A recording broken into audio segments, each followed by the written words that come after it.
அனைவருக்கும் வணக்கம். புதுச்சேரியில் இயங்கக்கூடிய தனியார் அருங்காட்சியகம்ன்ற நிலையில் புதுவை அருங்காட்சியகம் ஒரு தனிச்சிறப்புடையது. இது 2018ஆம் ஆண்டு தொடங்கப்பட்டது. அதைத் தொடர்ந்து புதுவை அருங்காட்சியகத்தினுடைய ஒரு துணை நிறுவனமாக புதுவை அருங்காட்சியக ஆராய்ச்சி நூலகம்னு 2023 ஒரு நிறுவனத்தை நாம் கோலாஸ் நகரில் தொடங்கினோம்.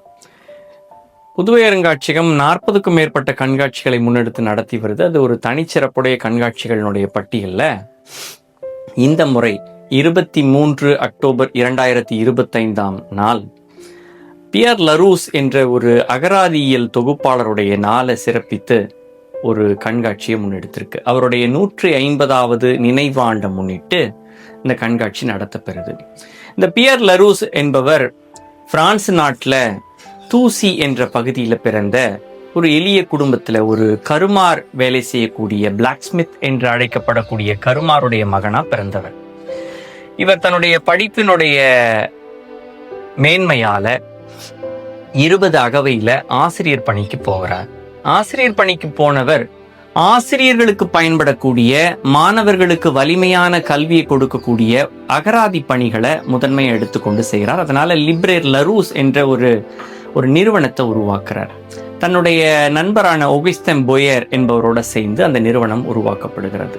லிப்ரேர் லரூஸ், லரூஸ் பதிப்பகம் புத்தக கடை என்று அந்த நிறுவனத்துக்கு பேர்.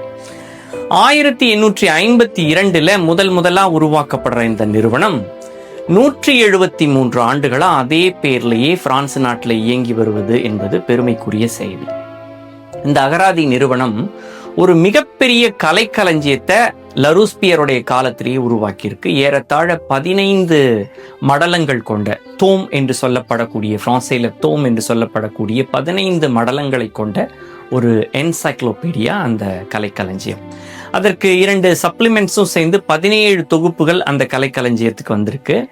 லரூஸ்பியர் வாழ்ந்த காலத்திலேயே 13 கலைக்களஞ்சிய தொகுப்புகளும், அதற்கு பிறகு 14, 15, அதற்கு பிறகு சப்ளிமெண்ட் 2 உருவாக்கப்பட்டிருக்கு. இவருடைய வாழ்க்கைக்கு பிறகு 1888 ஒரு சாதாரண எளிய நிலையில ஒரு புக் கீப்பரா க்ளோத் ஓழே என்ற ஒருவர் வேலைக்கு சேர்றாரு.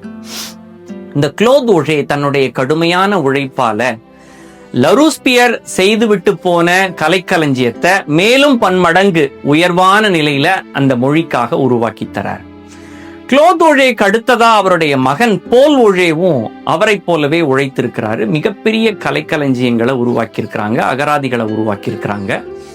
பிரான்ஸ்ல பிரெஞ்சு மொழி தொடர்பா படிக்கக்கூடியவர்கள், பிரெஞ்சு மொழியில ஆய்வு செய்யக்கூடியவர்கள் அத்தனை பேருக்குமே மொழி நிலைகள்ல லரூஸ் என்ற ஒரு சொல் மிக எளிமையா தெரியும்.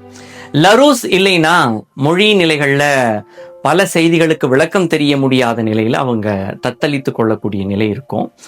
அது மட்டும் இல்லாம மொழி நிலைகள்ல மட்டும் இல்லாம மருத்துவ நிலையா இருக்கட்டும், உணவியல் துறை நிலையா இருக்கட்டும், இசைத்துறை தொடர்பா இருக்கட்டும், பல நிலைகள்ல பல துறைகள்ல இந்த பதிப்பகம் பல ஆயிரக்கணக்கான நூல்களை வெளியிட்டு சிறப்பான நிலையில இருந்திருக்கு.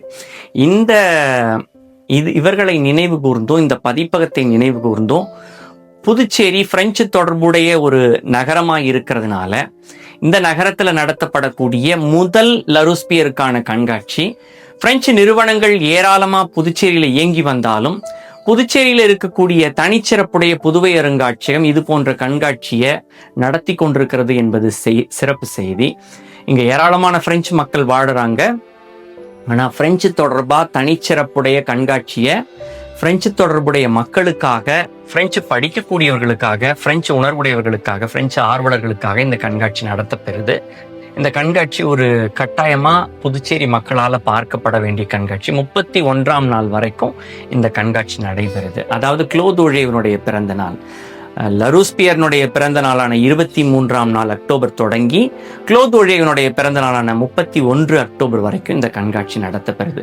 இது லரூஸ் பதிப்பகத்தினுடைய 173ஆம் ஆண்டினுடைய சிறப்பு கண்காட்சி. ஒவ்வொரு ஆண்டும் இந்த கண்காட்சியை தொடர்ந்து செய்யறதுக்கு இருக்கிறோம். இந்த கண்காட்சி அடுத்தடுத்த நிலைகளில் வலுப்படுத்தி செய்யறது இருக்கிறோம்.